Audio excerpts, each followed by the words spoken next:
Sounds good. That's what we do, and I'm going to do a little bit of an introduction here. And hey, everyone, this is Jason Bitbender Brink from Gala Games.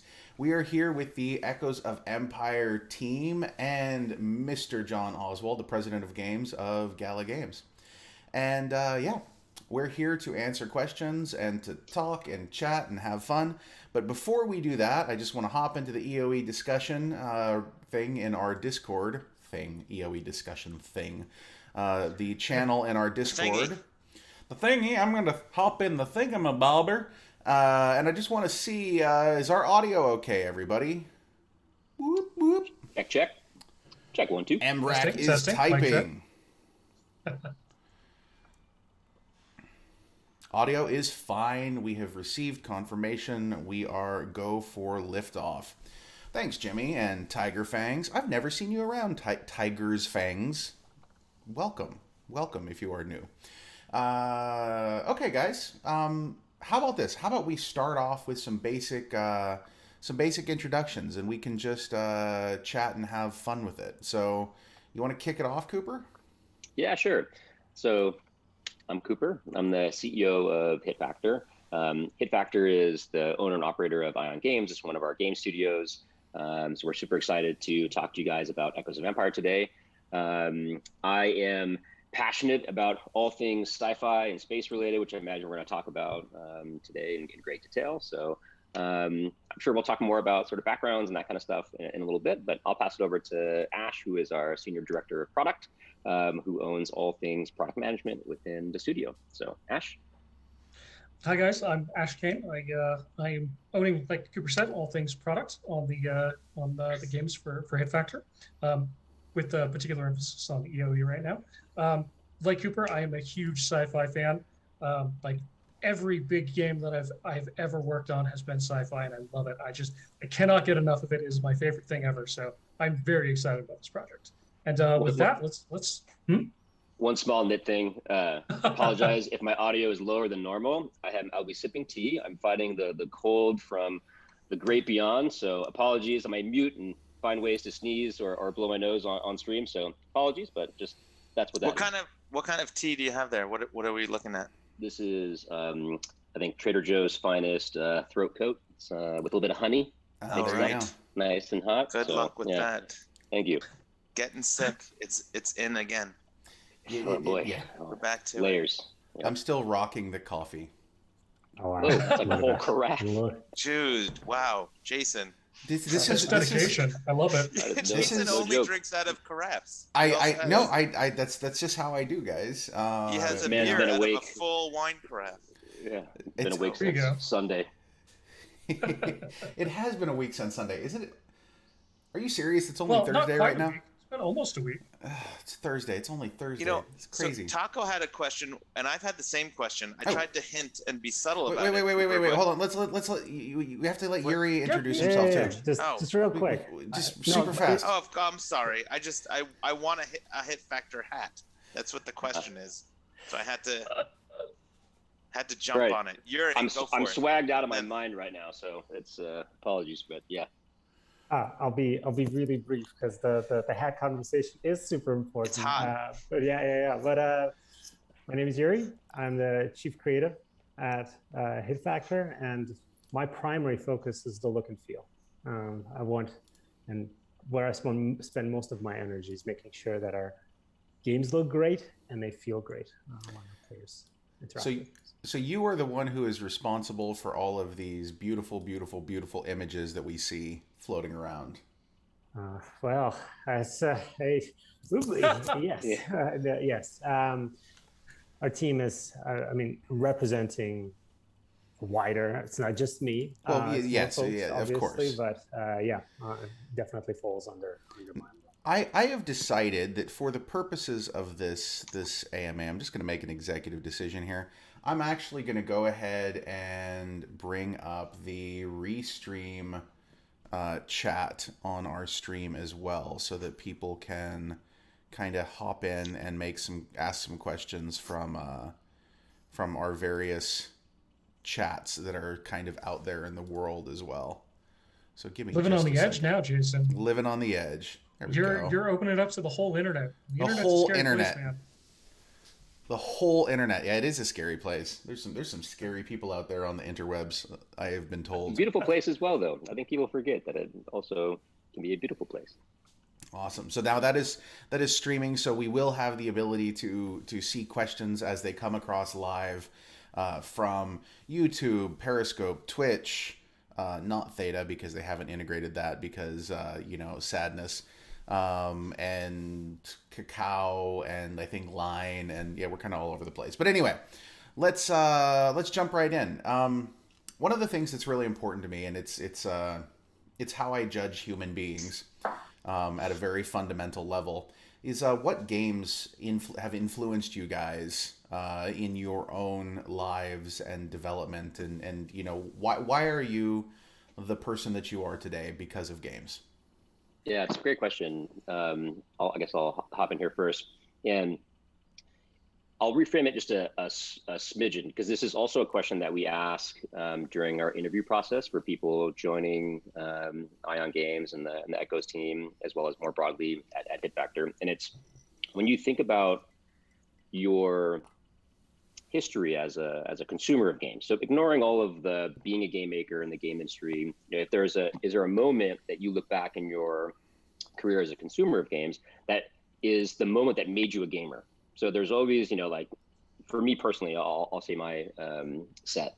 And I played a lot of console games super early on. So all of the original Nintendo games, Super NES, Sega, etc. But it wasn't until my family got our first PC. So we had a family PC. It's an old compact in the middle of the room. And I had the option to buy, it was a birthday party or something. I had the option to buy one PC game. And it was between Thief and Half-Life 1. And I went with, I know.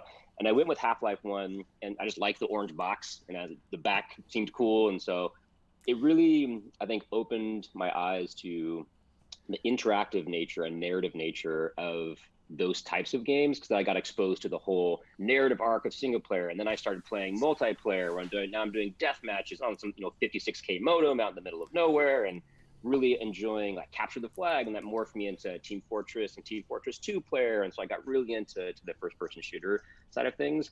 And then the second one that I think about is Baldur's Gate as a series. So I was, a D&D kid. I played, a lot of the tabletop stuff. I love things like Pathfinder and all the tabletop type games.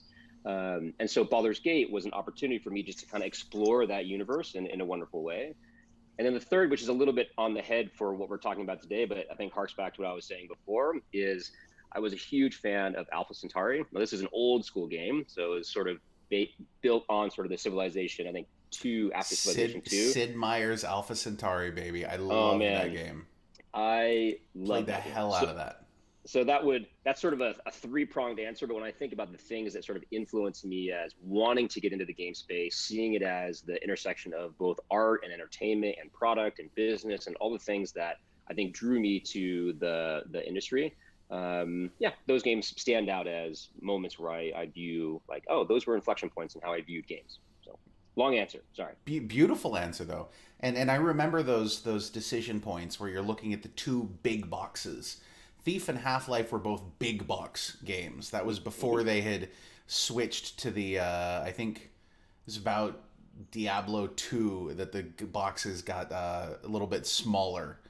So I remember those moments where you look at the box and it's just this world of limitless possibility in front of you. Love it. Yeah, I remember I used to buy the game guides because they were like these thick books. I love to read. So the fact that it was like a combination of, you got lore and you got sketches from like the teams that were building the games, plus like tutorials and how-tos. I didn't like to cheat. The only one I did cheat on was Myst. I could not beat Myst for the life of me. So I did have to buy, there was these stupid little knobs in the first world, and I just could not figure that out as a kid. But yeah, I love all those kinds of things. Beautiful. How about you, Ash, or Yuri, or whoever wants to go next? I can go next. I think it's such a great question, and in my head I rephrased it slightly, and it's almost the games that consumed you, right? Like what game, and definitely Half-Life is on my list as well. and not just for the game itself, but for the ecosystem it created, right? All the mods that came out and all the fantastic games that been created from that. But I think the first game that truly, it took me a while to get into it. And I've played games before, and it was on desktop. But the first game that truly consumed me was, I don't know how many of you played it, but it was Heroes of Might and Magic 1. There's the Heroes of Might and Magic. Okay. So Heroes of Might and Magic 3 is definitely still a favorite, and I played it, and I really enjoyed the second one. But there's something about the first one, the romantic feel, the exploration, the fantastic creatures. I mean, it just introduced me as a kid to mythology and all the wonderful things, you know.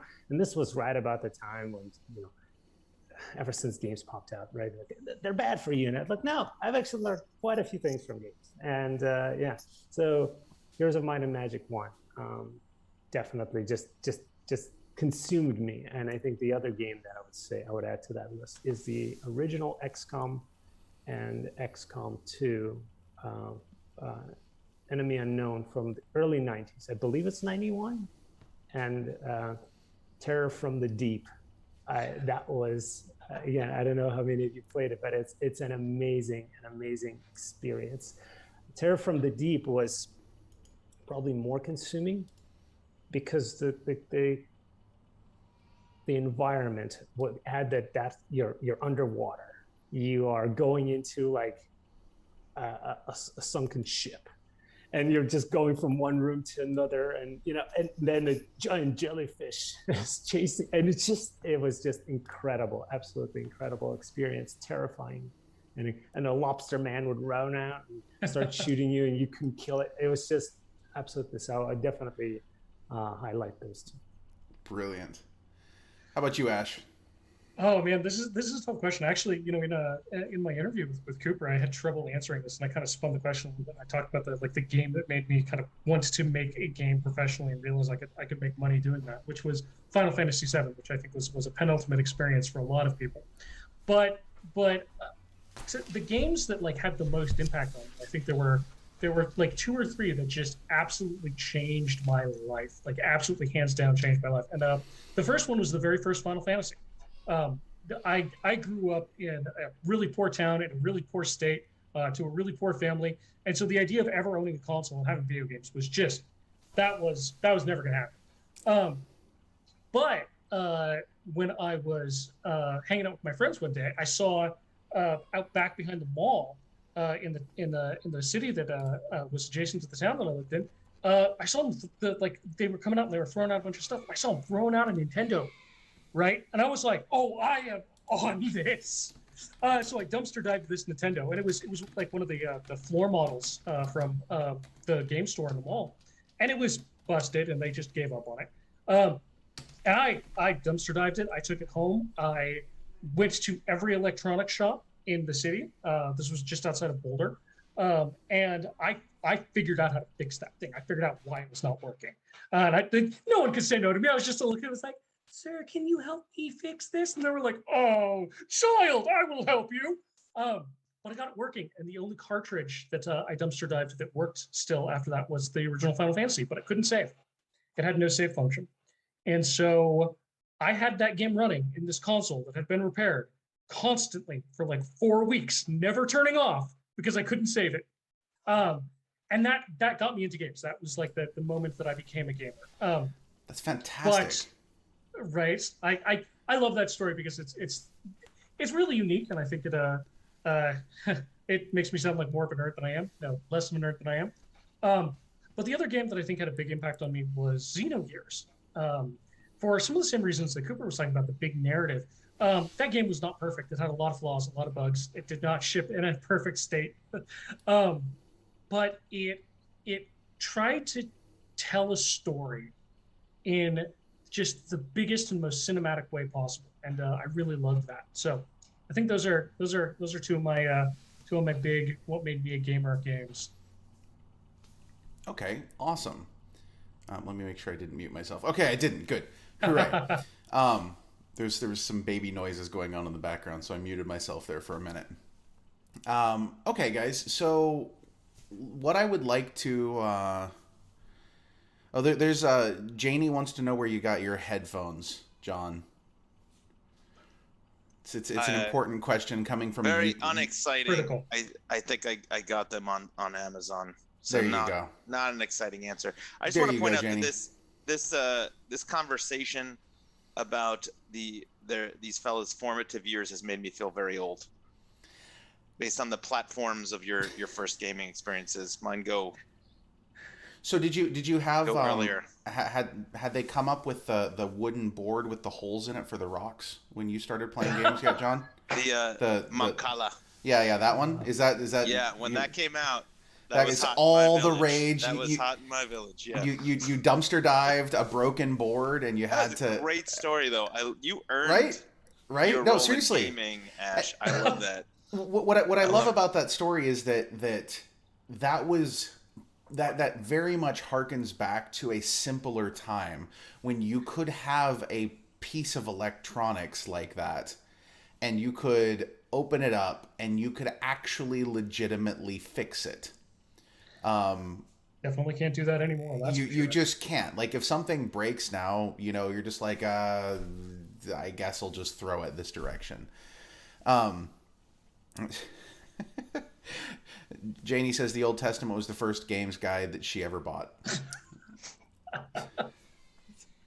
So that rule book, it's very, very short code of rules, except when you get to the addendum. Anyway, guys, so let's jump in. Let's talk a little bit about Echoes of Empire. Tell me a little bit about the thought behind the game. Yeah, sure. So, and then Yuri actually has some visuals that he can share as well. So maybe Yuri, if you can just have maybe that prepped in case we want to share that as we share the screen. We definitely will want to share that. Cool. Actually, hold on. Let me check with the community. Do you guys want to see things? We're happy to also just talk. Yeah, we could just not see stuff. I mean, that's fine. Yeah. Nah, they don't. They don't want to see Go anything. ahead. It's cool, man. Don't even worry about it. I see game art. Cool. So the genesis of the project, there's sort of two parts, I think, to a question like that. The first is, one is the genre choice. So why 4X? Why not something else? Well, and the second is actually let me jump in there for a second because I've actually seen a couple questions on this. Yeah, sure. I mean, I know the answer here, but pretend that I don't. Okay. What is a 4X? Yeah, sure. So 4X is a term that was coined a couple of decades ago, and it had to do with the 4 X's in these words. So there was exterminate, expand, explore, and I think the fourth is exploit. Yep. Yeah, and so the types of games like Sid Meier's Civilization, the Alpha Centauri example are actually very good examples of that. And so it's really about, expansion would be how do I leverage the resources that I have explored to find, exploit to acquire, and then use to expand or exterminate, whether it's moving out into some wilderness or to some edge of space where I fight other people who are kind of in a similar type of sort of combat orientation. So that's the idea of 4X. It's a shortcut, I think, for strategy games is a broader term that can cover some of that, but 4X is a very particular subset of strategy games. So some of the things that we really like about the 4X genre is for the types of games that we want to see come out of Ion, the idea of community-driven and multiplayer games where, as game makers, we can provide some of the systems and subsystems that the community can interact with and figure out the best ways to manage or exploit or determine the best configuration of those systems in the broader meta, because that creates very interesting and novel gameplay experiences. So we can talk, sort of about the early experience all the way to the late game, but that arc of how the player moves along the early stage to the late stage a genre like 4X can be very interesting. There's all kinds of things like balance control and how we think about combat and power and all those types of things. But there's something that we were drawn to as part of the 4X experience. It seems like a great one for the types of games that we want to make, as well as the types of communities that we're looking to expose the game to. Nice. So the second layer to that is really about, okay, well, why sci-fi? You know, you can wrap this thing in a bunch of different types of fiction. You could do fantasy, or you could do medieval times, or whatever you want, really, when it comes to the fiction.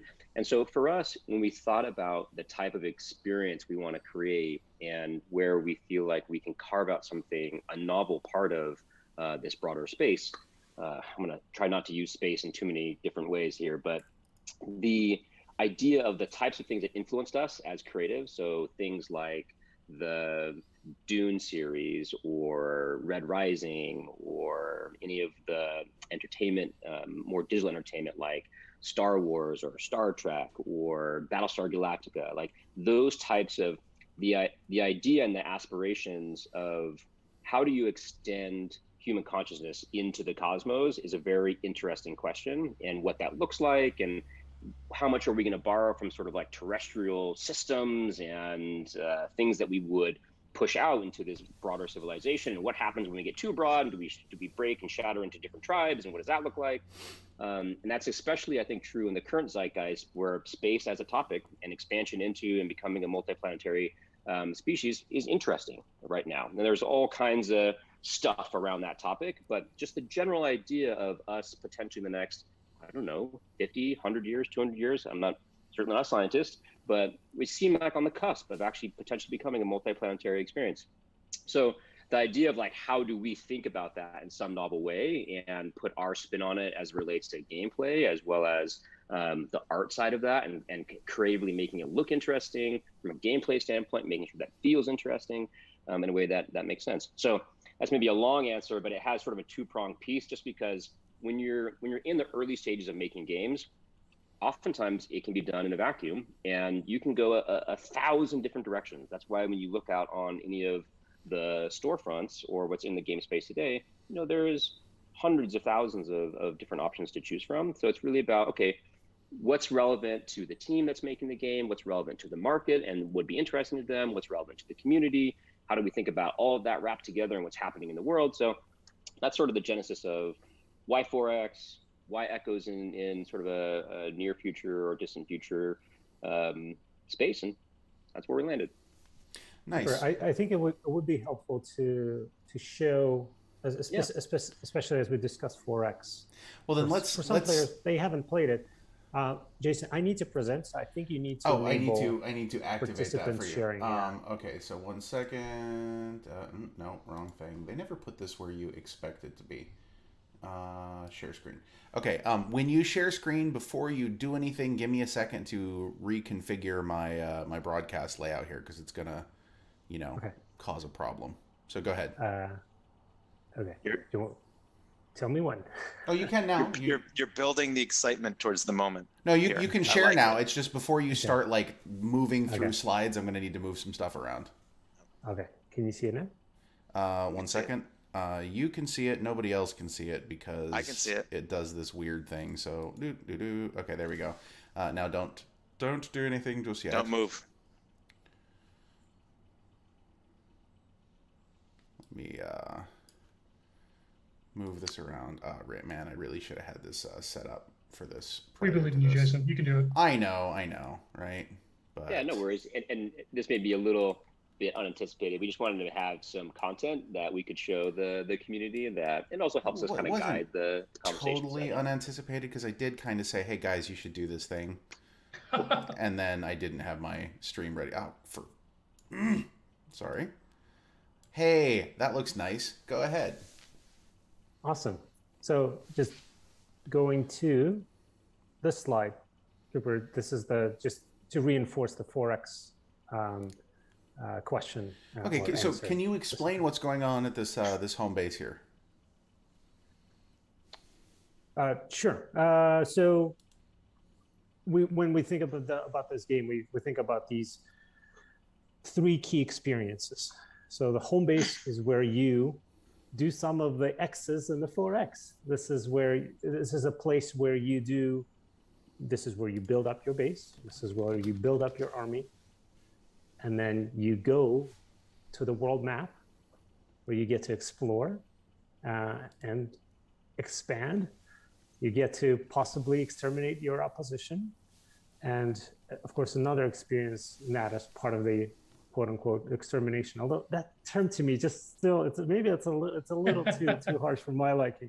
Exterminate, but well, it's not about extermination. It's about orbital bombardment. You know, it's about hitting planets with relativistic darts. It's like a totally normal thing, not at all dangerous, barely an inconvenience. No, it's just neutronium and tungsten traveling at 4% of the speed of light, carrying 18 trillion joules of energy. Yeah, it's great. It's no big Nothing deal. at all. It's fine. It's fine. No big deal. Just get out the good old catcher's mitt. We'll be fine. So the other experience is combat, right? So this is when another way to think about it. If 4X is a little too abstract, this, you know, especially when you think about echoes, these would be the key experiences that you as a player will have in the game. Right? I think the community or some parts of the community may have seen some of these mocks in the past, and these were quite early in our development. And you can see some of the screenshots on the Gala website right now. Yep. A good note there. Do you want to go back one, Yuri? Just to sure. Add context to that. So a lot of what you're going to see here is, you know, super early footage. You know, this is us trying to get a sense of like, how would we build out the home base? You know, do we want it, you know, orbiting a planet or some other type of star cluster, or how zoomed in, how zoomed out? You know, do we want to create the aspirations of what it feels like to build out your base, and does that feel good or bad? And how do we think about, you know, multi-bases, or how do structures attach to this in a way that's interesting and modular potentially? So what you're saying, I'll just put a big caveat on, like, we're still playing around with some of these orientations. It's really about getting a sense of like, okay, the feeling of building out a base feels really good. So that's what we're trying to figure out as part of this. Nice. I love it. Of course, combat, right? Again, very early. This was a very early mock from a while back. But again, there is going to be combat in this game. I'll get a little excited when we start seeing stuff. Go. The idea of combat too, and how we think about, you know, what types of, you know, ships are going to be available out in the ecosystem, and what does that look like? And there's, you know, different types of ships, and how we think about, you know, some of these big, more like capital ships that you see, those two in the back, and what does that look like, and what can they do, and how powerful they are, is something that is a super exciting topic for us. And the second one is, you know, having other more auxiliary ships that are maybe not as big and robust, but that you can have several of, and that would be more about, you know, picture a like an X-wing or a Y-wing, or, you know, ships that are spawned out of a Battlestar Galactica battlecruiser, or as a way to create a nuance to combat that's not just, you know, giant laser versus giant laser. So that's sort of our idea of how we stratify combat a little bit. These big, large capital ships that feel really robust and powerful, and then a set of smaller units that can, you know, fly around and do additional damage, but aren't as powerful, nor are they as difficult to make or craft. So, all right, sorry about that. Go ahead. Yeah, and we were exploring. We're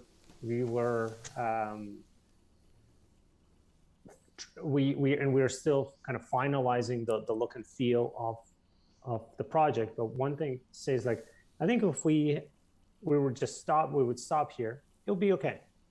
But it's not good enough.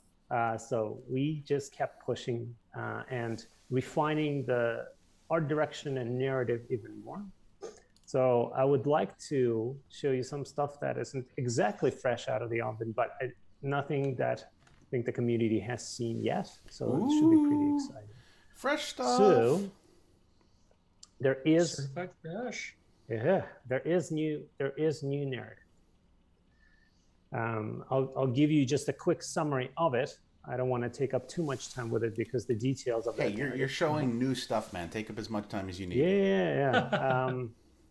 Well, the thing is, some elements of that narrative may still evolve, and same goes for a lot of things that we're discussing, right? They may evolve and over time. So here's a little bit of a story, right? So we have this space empire where at the head of it, almost like the Holy Roman Empire, which wasn't holy, wasn't Roman, and wasn't an empire, a ceremonial emperor has passed away suddenly. And the sudden departure created a vacuum, a power vacuum. Even though it was a ceremonial role, the circumstances around the departure, quote unquote, were suspicious enough to create chaos. And so you have the children of the emperor, you have we call them kind of a religious organization, but it's not, it's a galaxy far, far away, right? And there is also military and paramilitary organizations, and all of them fighting for power now. You, as a player, you belong to an aristocratic family, but you don't have much power or much control or much say in anything. But very early in the game, we would like for you to make a commitment to one of the factions, depending on the choices you make early on. And then the conflict is going to go for some time. Then something else happens, which we're calling a planetary fungus, or the spore. So imagine a fungus that is so successful in its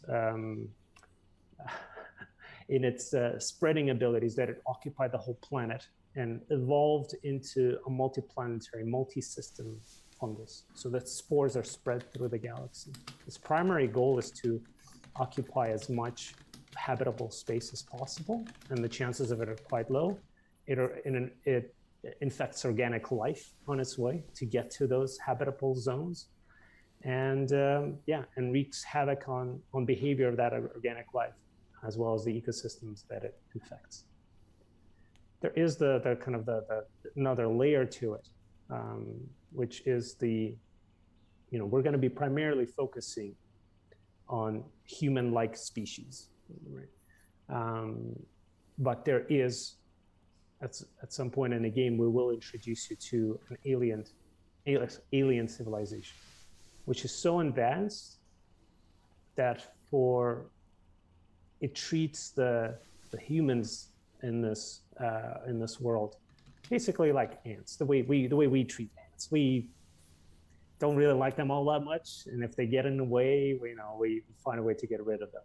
So there is more to it. So I don't want to spend too much time here, but that's the lens that we're looking through when it comes to the world itself. I love it. One note on number 4. One thing I like about this construct of not being alone and having a very advanced civilization is that when we think about this is a general comment about how we think about games. It's really about, we want to always have ways to expand the world, whether it's from a world building and a fiction standpoint, or making sure that we can introduce new and novel content into the gameplay experience. So having, these ancient artifacts on the world map, or these Dyson sphere style alien civilization constructs, or where we can do things like guild oriented events where you have to go and as a guild attack these particular entities, or that they cause some cataclysmic event within a particular area of the map that has to be resolved, or there's all kinds of wonderful ways that we can leverage these types of pieces of fiction. It makes, one, the world more interesting. It also makes gameplay more interesting. So it's not always you just attacking your neighbor, but really about how do you rally you and your guild mates? Why is it important to be part of a guild, to go get the best items that are going to drop from these giant alien oriented points of interest? So it's a very fun way for us to interact with the gameplay experience without yeah, while ensuring that it feels novel and interesting. All right, go ahead, Yuri. Yeah. Cool. So on the next slide, you'll see the new stuff that we're talking about. So this is Let's see it. New All stuff. right, let's do it. Here we go. So this is that looks epic. a mock-up of our new. So you've seen the previous when we talked about 4X when Cooper explained it, and we looked at those kind of key experiences. A map is a big part of it. This is where you see your empire grow. We wanted to find a way for it to be memorable from the first glance. And so what we're doing with this project, it's going to, the look is going to evolve slightly. I want to see all of these things start to spin and gears pop out of them, and the Game of Thrones music to start. I love it. The biggest inspiration for this are actually kind of a hybrid of art movements. So you'll see elements of Art Nouveau, Art Deco, and a third one called Vienna Succession. So Art Deco, if for some of you who are maybe not familiar with it, if you look at the Chrysler building, that's the Art Deco style. So you have a lot of straight lines, a lot of geometric patterns going through it, and it was can be found in fashion, architecture, art. Dude, we need to make this into a tabletop set. Like this, I don't care. This needs to be a tabletop thing too. I need to own these as objects and NFTs, but also as objects, shiny, beautiful objects. Sorry. Yeah. No, Agree. Want to touch them? Yeah, right. I'm glad you're excited. Precious. Yeah, and I mean, we want to. I mean, that's the thing. I imagine these things moving with a lot of weight, right? Like you almost can feel the texture of the surface scraping along as these guys. It feels celestial. It's like it has that beautiful. I mean, this is gorgeous. This is hands down one of the most beautiful things. I mean, for a design piece that I think I've ever seen. I love this. Awesome. Yeah, we wanted to capture this. There's it's a balance between you kind of have this. What does it feel like to stand on a bridge of a battle station? Capital class, ship in space, and organizing a galactic war. What does that look like, and what does that feel like?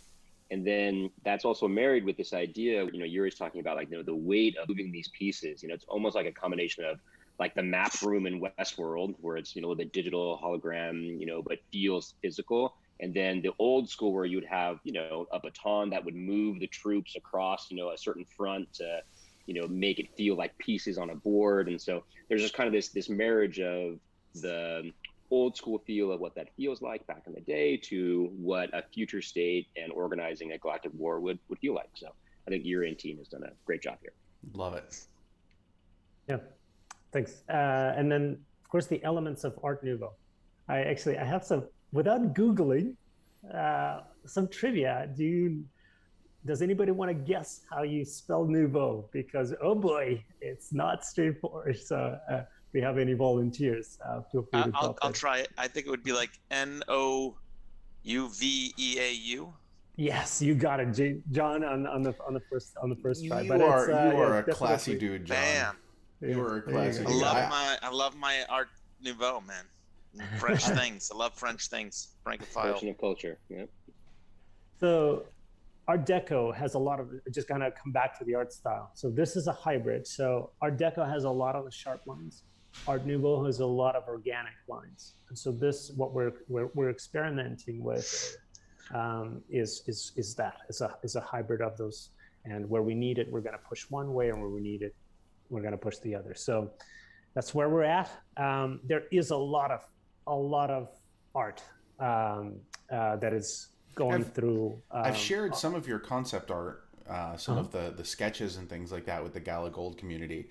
People I think have we have some of that here. absolutely, yeah, people have absolutely loved them. You feel free to share if you guys would like. Oh Yeah. shit, I haven't seen this. This is cool. Yeah, So this when is we- all. Hmm? It's all new. Sorry.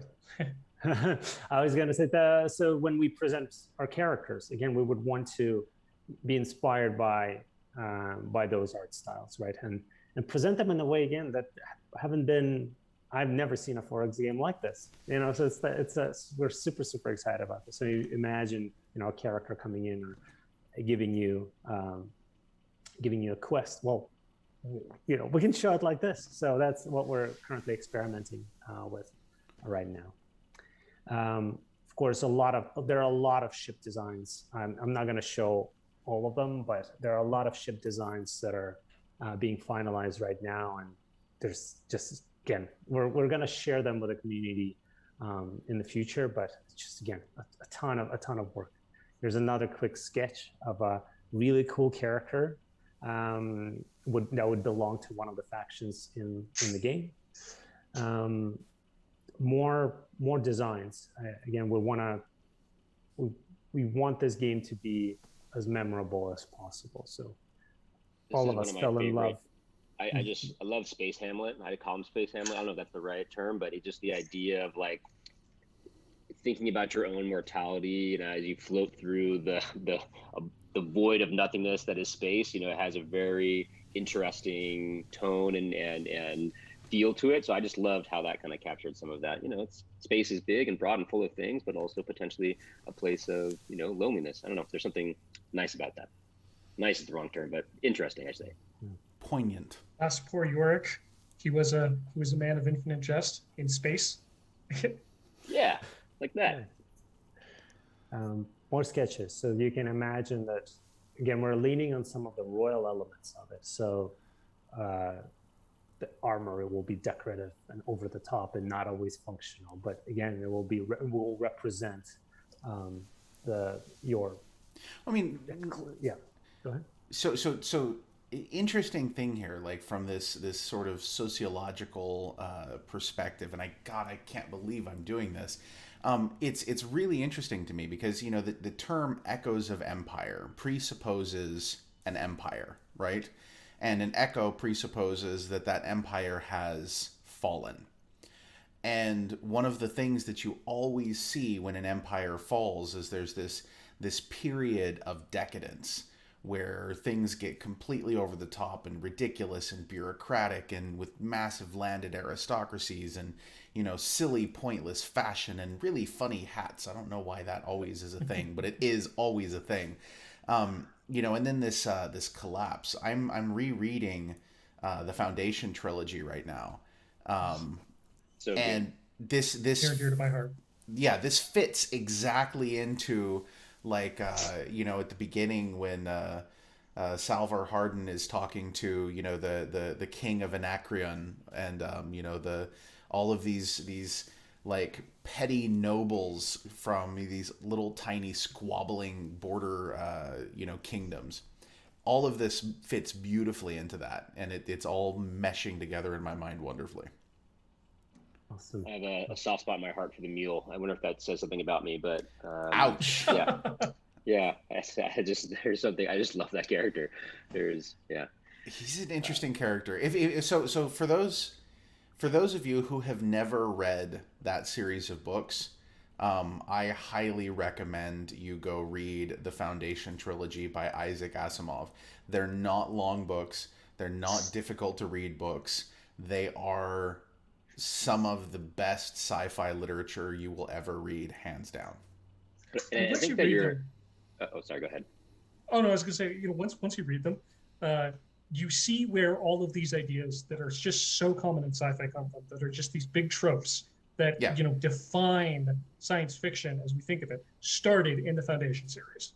Yes, and so it's many. It's a fun place to play with too. You know, using that as maybe a backdrop into the what you were saying about the Echoes of Empire world, Jason, is, you know, this idea of, you know, it's not just based on, you know, where humanity starts on Earth and then its, you know, serial chronological journey into the cosmos, but the expectation that if we get out there and where are we in the point of time along the chronology of space, and are there ancient civilizations that have come and gone, and are there, that concept of Echoes of Empire can expand beyond just the construct of our, very human-centric lens. So to be able to play with the fact that you can stumble across an ancient artifact that doesn't come from this new advanced race that is interacting with us in the game space, but rather has been here for millennia, is interesting and is a fun place to explore.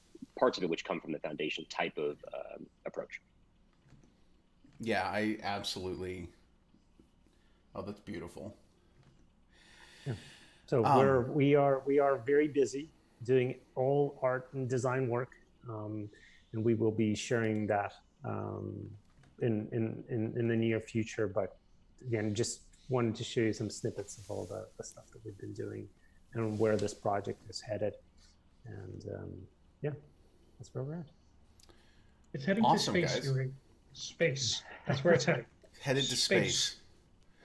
Okay, now I have to reconfigure this thing again because now we're back to just normal chat. So hold on, I'm going to close. No, not what I wanted to do. One moment. And then let's get to some questions because people have questions and we've just been having so much fun talking. We haven't done the answering of the questions thing. Yeah. Which is kind of the whole point of an AMA. Stands for Ask Me Anything, not listen to Jason and his new besties talk. As fun as that is. It can be pretty entertaining. We are pretty entertaining guys. Hey, everybody on this call, super cool. Okay, guys, there. Now we are optimally configured. Everybody can see everything. Let's go ahead and answer some questions. I'm going to pull some questions from the EOE discussion in our Discord, which you can join if you are new and you are not a member. I highly, highly, highly recommend you join at galagames.chat. And thank you, Unready Eddie, for being very ready and capturing screenshots of everything to share. That is fantastic. Eddie is the absolute pinnacle of readiness. So let's see here. Let's pull some cool questions. What do you guys got? Is this galaxy based in our universe or is it a fictional universe? This comes from Luckbeast from Twitch. Fiction. Fiction, completely fictional. Not maybe someplace in reality, but just very far away and a long time ago. Well, here's the thing. Like, it needs to be believable, right? Right. So we will definitely anchor it. It's not a bunny-shaped galaxy with bunny ears flopping around. It's going to be something that you could recognize easily, but it isn't going to be Milky Way, right? So we will. Okay. We want to have a full freedom, but it's going to be believable. Okay, so Spooky from Discord wants to know if we can own. I'm assuming that's supposed to be planets or moons, not plants or moons. Yeah, no. One of the things that we're working on is a really kind of different way to do kind of territory ownership. That's kind of one of the big pieces of design for this, and I think where it's going to deviate from the standard 4X experience is this sense of territory ownership. So that is really one of the key components of the design, and I think it's one of the things that we're very excited about. There's a couple things that are kind of make this very different from your standard 4X experience, especially multiplayer 4X games. So yeah. Awesome.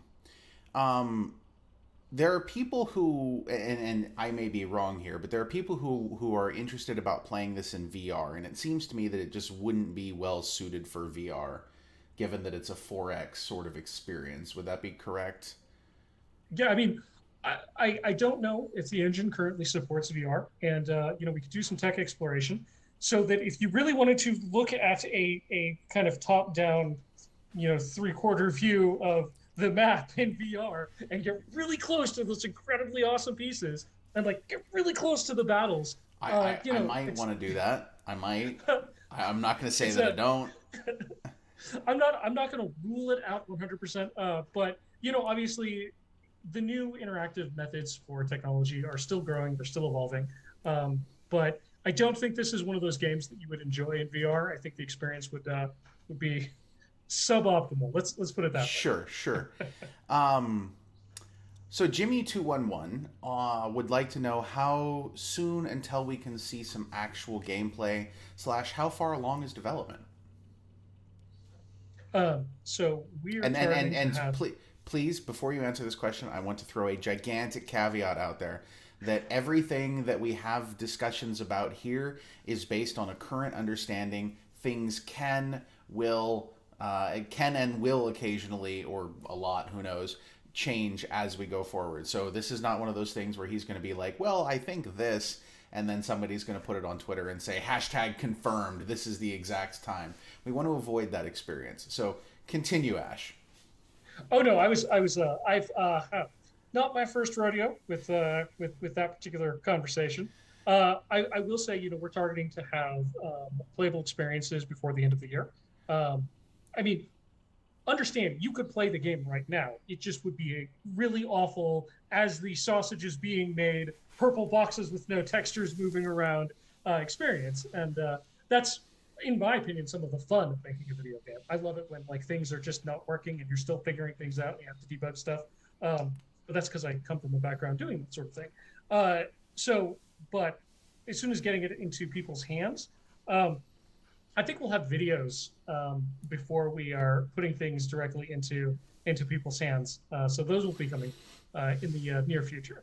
Awesome. And that's a good point. That we'll definitely have releasing of kind of gameplay footage and where we are, and in some cases it might be how the sausage is made, just to kind of give a peek behind the curtain if that is of interest to the community. But we very much intend to do those video drops just to give people a sense of where we are and how that looks relative to the game we want to make and our journey along that.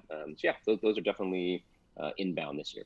There's another couple points here. Any of you guys who are members of the Gala Gold chat or Gala Gold members in our Discord or on our platform know that we at Gala Games typically, and by typically I mean all the time, get to play the game before all of the rest of you do. And we have one particular member on our team, Benefactor, who will almost reliably leak something to the gold community about this, despite me going, no, please don't. So don't worry, you will be receiving video in advance and pictures and all of those things. It's a thing that happens. I can't stop it no matter how hard I try. Okay, and so Jake Broski from On-Chain Gaming, and if those of you who are not followers of Jake, look up On-Chain Gaming. I believe he's on Twitch and YouTube. Totally cool dude, and I recommend that everybody follow him. He asks, will the game be free to play? Yes, our current model is that this will be a free-to-play title, and that will be a experience that we want to get as many people into and engaged in as possible. Obviously, with a free-to-play game, there's going to be monetization elements. I mean, we have to make money to make the games that we love so that we can keep making the games that we love. But the current plan is yes. Awesome. And one of the things that we at Gala Games focus on, and this is something that we have discussed, we always like to try to build in a way that people who are playing, who are free to play, can participate in an ecosystem and actually get something out of that. So that's definitely a thing that all of us, for the games that we all make together, focus on.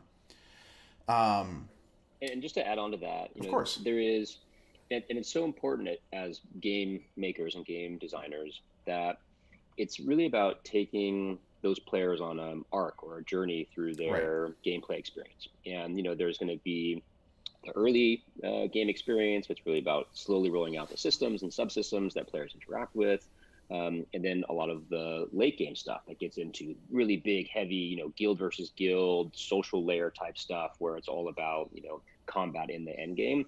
And along those experiences, we want to make sure that whether you're a free-to-play player who is engaging with content versus someone who is someone who is purchasing NFTs or leveraging those types of systems.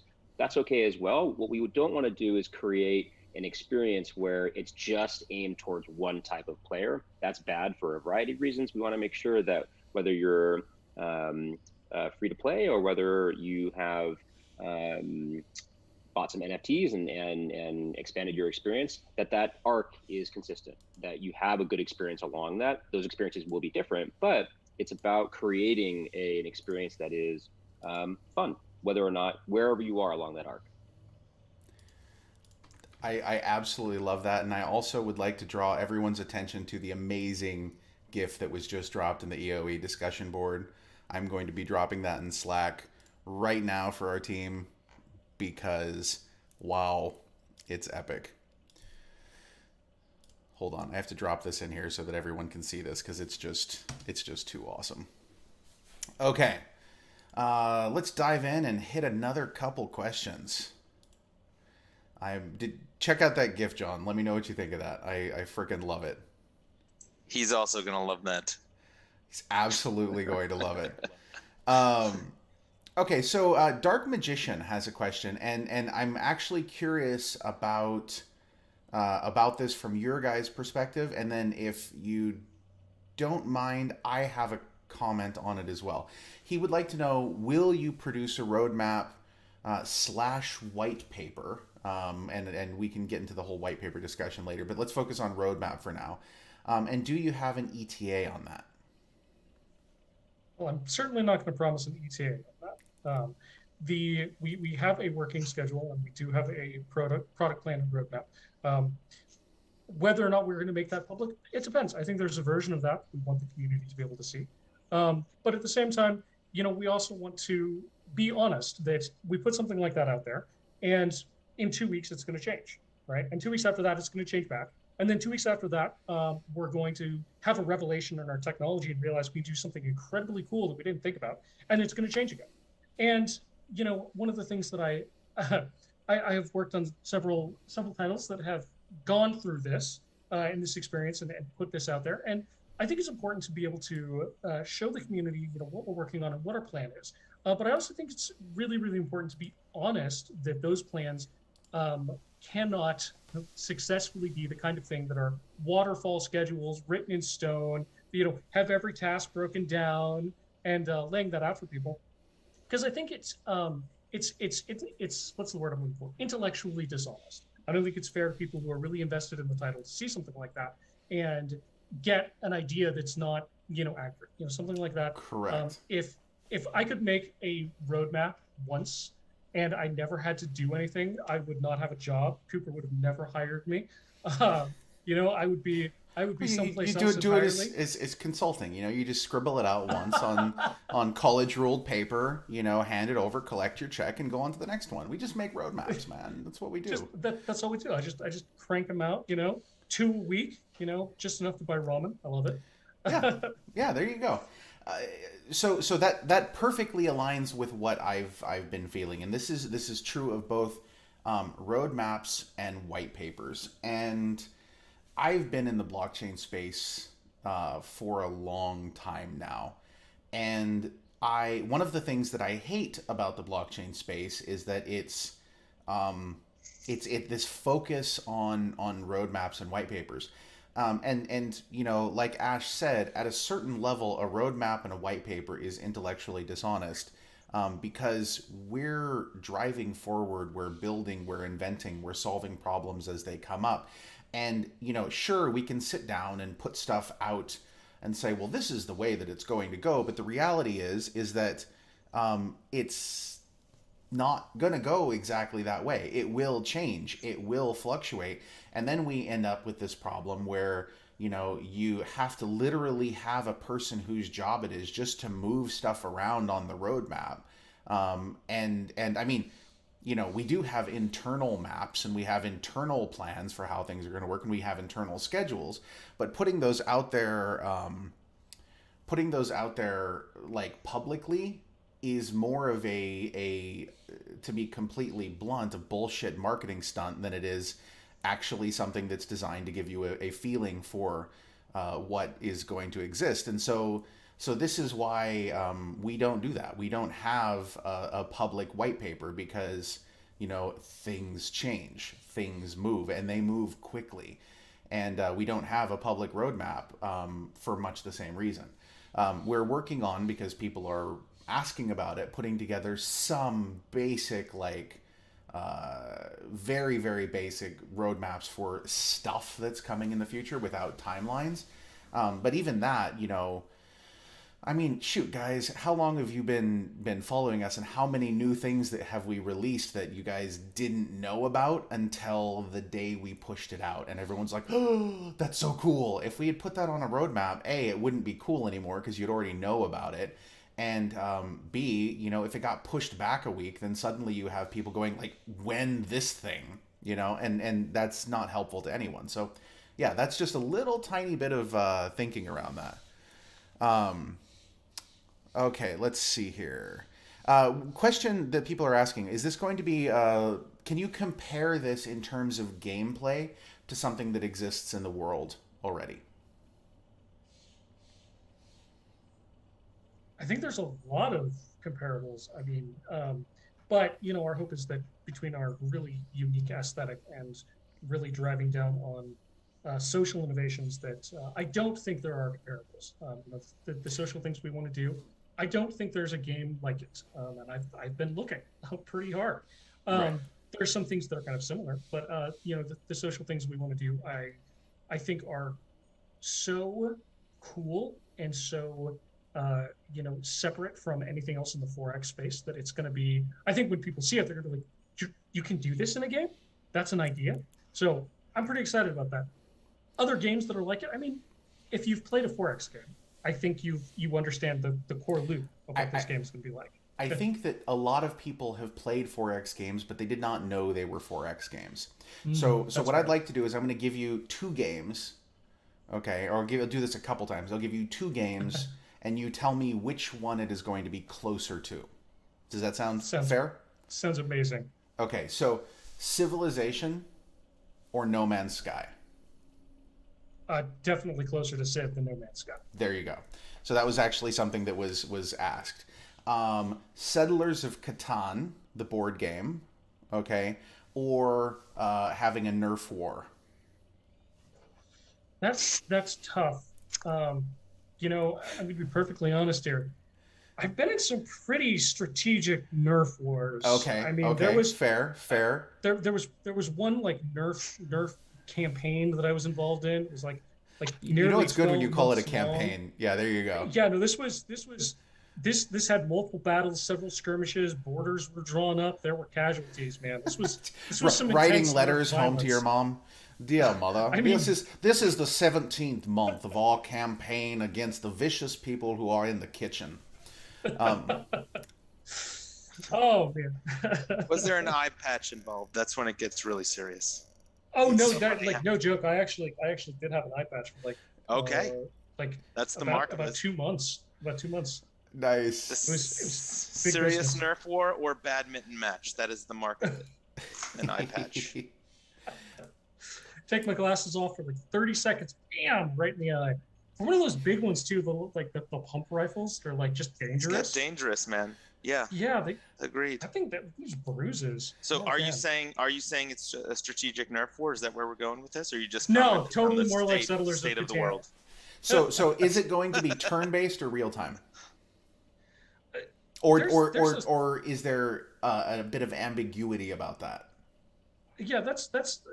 I don't think it strictly follows the line of either. I mean, it's not something that's strictly turn-based, and I don't think it's something that's strictly real-time either. I think the combat system is it's very interesting, and you know, you engage in these combat spaces, and it's going to be very cool and cinematic is what we're working on. So it's not really either of those. It's its own thing. It's totally unique and separate because we're special. We're a special snowflake. Special as a snowflake. Now, I want to. I'm going to answer a question that I've seen pop up in both chats, in all the chats, not just both of them. This is in all of the chats. how will the in-game economy work? Now, the reason that I am not putting this question to them right now and forcing them into a awkward moment of saying, well, we're still working on parts of that, is because I am acting under the assumption that some of that is very much still in calculation for exactly what the NFT strategy is going to be, how play to earn mechanisms work, all of those things. So I'm not asking that question, and I want to know too, okay, but I also don't want to put them in a position where they have to give a bad answer that pins them in. So I just want you guys to know that that's why I'm not answering or asking that. Don't worry, that is literally my major focus right now is taking the great economic model that we have and our plan of how we see this game distantly into the future, and turning that into a lot of math. We've got a dedicated team of people working on that algebra right now. There you go. You've heard it from the man himself. Stellaris or Elite Dangerous? Oh, Stellaris, definitely. There you Stellaris is a great game, by the way. I think if you have not played Stellaris, go play Stellaris. It's super fun. I really do think that it is a fantastic title. I absolutely agree. Okay, guys. So what I would like to do, let's see here. I think that we can take one or two more questions, and then I need to get it wrapped up because I know that all of us have meetings stacked, throughout the rest of the day. So, any other questions, guys? Let's see. They want to know when NFTs will be released. Well, our plan right now is to open up spicy, right? Echoes of Empire for a full node vote here before too terribly long. So pay attention to our blog.gala.games and all of our announcement channels for that. And in that, there will be information on exactly how that will work. And then the node network does its thing. Julric has a proposed roadmap for you guys. I don't know if you can see this. He proposes that the roadmap starts with now, and that is develop. Future state is develop more, and future is release. So I think that we can all agree that that's a decent roadmap. That is spectacular.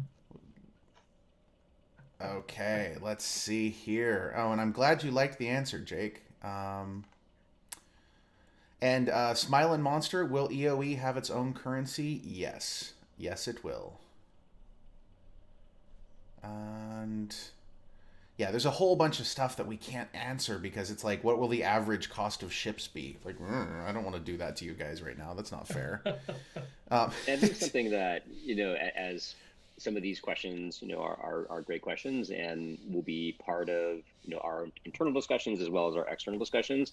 This won't be the last AMA we do. We want to make sure that we can stay in front of the community and make sure that we can answer these types of questions, share new novel content that's coming out of the creative teams, talk about gameplay. So we will begin to answer those questions as we move through those new stages of AMAs in the future. So we're definitely not dodging. Beautiful. Okay, guys. Well, I think let's go ahead and wrap it up. Any closing thoughts or comments? Anybody? We'll open it up to the team. I was going to say, like, Cooper, you certainly have something. You did a great introduction. I mean, you gotta lead us out. Isn't that how it works? Nice. That's a nice boomerang. Just whoosh, whoosh, whoosh, whoosh. So, I mean, what I can say is this. I think we feel incredibly grateful to be able to talk to the community today and share, what we're working on. There is a passion that the team brings to. This is more broadly speaking that games are a creative space. So we do a lot of thinking and designing and prototyping and sketching and mocking, and it is on one side can be very scary sharing that with other people, especially as we make it, because it's born from our passion and how we view this product. But then that's paired with all the great feedback we get and the confirmation from the folks that we're building these games for that they're interested. The art is cool. I can't wait to learn more about it. So I think it's, for us as game makers, is a great opportunity to talk about it. So I think I'll speak for the team in this instance. Thank you from a community standpoint. Thank you, Gala, for having us and being able to sort of moderate our discussion today. And we look forward to doing more of these. Awesome. Well, thank you guys so much. Oh, was that a nose scratch or a comment, John? That was a nose scratch. Nose scratch. Okay. Didn't know if you punched the mic or you had something you wanted to say. No, wasn't punching the mic. Okay. Awesome, guys. Bring us out. Thank you guys so much for joining us. We've been here with the Echoes of Empire team, or a small part of it. They're working on building an amazing game. You guys have seen some of the absolutely killer art and visual targets and in-engine footage and things like that. I'm super excited about it. So definitely keep following for more information on upcoming votes and whatnot. And also, while you guys are all here, make sure you check out the lava tank that is currently in the store for the Spider Tank project. We actually mislabeled that. That is an ancient tier tank, and it is absolutely flippin' epic. I'm getting ready to drop some footage of it destroying things here shortly. Kind of imagine the shotgun, but with a lot more oomph and the heart of an angry mountain behind it. Burning lava balls that explode, Jason. That's what we're talking about. Burning here. Lava balls that explode. Yeah. And we should also point out great balls of fire. That the tank is actually 3 separate NFTs. It is an ancient alpha skin. It is the ancient tank body and the lava launcher. Whereas if you were a purchaser of the chicken tank, you could put a lava launcher on your chicken leg and have a very unique item. Indeed. There you go. So, and if you're really baller, you can turn the whole thing gold. That's one person will be the. There will be one gold lava chicken running around. I hope somewhere. it is a chicken person that buys the gold skin. So I hope so too. Golden chicken. I hope so. I mean, I think kind of has to. Not a false idol. That is the idol right there. this is the gold. I think what I'm hearing is we need to have gold ships. Is that what I'm? I saw gold ships. I saw gold ships on that map. They look pretty shiny to me, man. That's an interesting takeaway, Ash. But I might incorporate some chickens into your design. Is what I would also. There's 2 angles to come after this. So that's true. Do you guys want an alpha leak? Does anyone want an alpha leak? Okay, so here's what I want to try to do, and I'm gonna put you guys absolutely on the spot here. I love Cooper's eyes narrow just a tiny bit, and he's like, "Here we go." I'm getting ready to do the Matrix dodge. No, dude, you're doing it wrong. Don't do that. You have to do what I do and just go to the side and just be like, I'm out. Okay, so this hasn't been announced, and it's not going to be announced in text anywhere. So this is basically only for the people who are listening to the stream right now. But we have Gallicon coming up, and it's going to be in person, and it's going to be in an amazing place, and it's going to be within the month of December. And there's going to be a lot of different people there, and I certainly hope, and I have not yet extended this invitation, so let me extend it to you guys right now. You guys need to come to Gallicon, because I think it will be epic. And we're going to have some pretty premium experiences for some of our top people within the ecosystem and community members and things like that. And I would like to get little tiny gold spaceships made. I think we need to have little tiny gold spaceships made. I think that there's no way we can do this without little tiny gold spaceships. Would you agree with that assessment, John? I am also a fan of the planet with the gold rings around it as well. So if we're gonna do the spaceships, I want some cool marbles with metal on them. I think that's a thing. I don't know how you happen. execute that, but Yeah. See, the spaceships are a little bit more doable in terms of people I know who could produce something like that. But a glowing marble planet art in a bow with metal rings on it. That might be pretty intense. That would be Make it pretty so. intense. But think about how awesome it would be. We are men of means. We can do this. Like you could do it with if we made it out of glass, you could use some of that cool uranium glass so that you put it under black light and the whole thing glows. Oh my god! How did you know I have uranium glass? Because you look like the type of guy who collects uranium glass. That doesn't surprise me. Does not surprise me at all. You absolutely do. I mean, it's I know that you do. It's probably a shelf, and you have black lights on it. There's a collection. I'm pretty sure that you're going to be sharing this in Slack here pretty soon. Actually, it's packed up and getting shipped across the world right now. But yeah, no, I had a little display case. There you go. See, I'm just blown away that you brought that up. That is intense. Hey, this is a connection right here, man. This is a connection. So yeah, we're gonna need to do something here with all of that, and so I'm thinking that for people who come to Gallicon, you'll be receiving very special invitations. I think that we need to do something that involves little tiny gold ships and or uranium glass glowing planets. If you're on the winning team of the Nerf War, the Gallicon Nerf War. Oh my God, we need to have a Nerf War. There you have it, for sure. With dangerous precedent. Carrie, definitely Carrie, with goggles. You are listening to this. I know you're listening to this because you listen to everything. We need to have a Nerf War. I think that that's important. I'm sure Eric is listening to this. There's going to probably be a waiver that says that if you lose an eye, it's not our fault. But I think that there needs to be a Nerf War. I don't see how we can do this without a Nerf War now. I see no way we can have a Gallicon without a Nerf War. Okay, guys. I'll go ahead and talk us out now. So thank you guys so much for joining. Peace out. This is Jason Bitbender Brink from Gala Games, the crew of Echoes of Empire, a little bit of them, and John Oswald, the president of games. And peace out, guys. We'll talk to you soon. Awesome. Thanks, guys. Cheers.